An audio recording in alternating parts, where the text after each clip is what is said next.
We're going to start with a ksee exclusive. Exactly 1 month after a deadly mobile home fire in North Fresno, friends and family of the victim are honoring their loved one and calling for justice. Medeiros Babb has been investigating the story since the very first night. Medeiros, you discovered the park didn't even have an operating permit for months.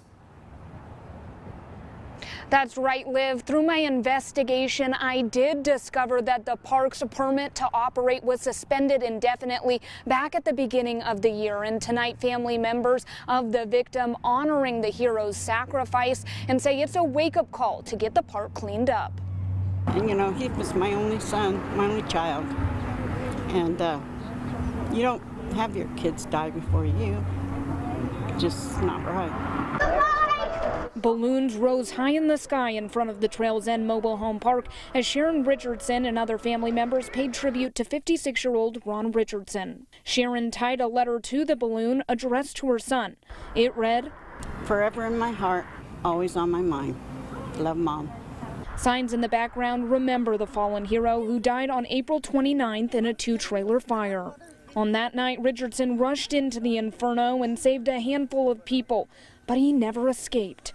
His 9-year-old granddaughter Ariane made this poster for her papa. Thank you for teaching me about frogs and lizards and how to ride my bike without training wheels. The night of the fire, I discovered this photo confirming that the park's operating permit was suspended indefinitely back in January due to unsanitary conditions. The state's Department of Housing and Community Development oversees the park, but because of our investigation, city officials stepped in and approved a plan to take over jurisdiction of all mobile home parks in Fresno to prevent a tragedy like this from ever happening again. Sharon calling for justice for her son. I want everybody to know how bad things were here and how dangerous it is, and to support the people that are going to take action, because it's so important.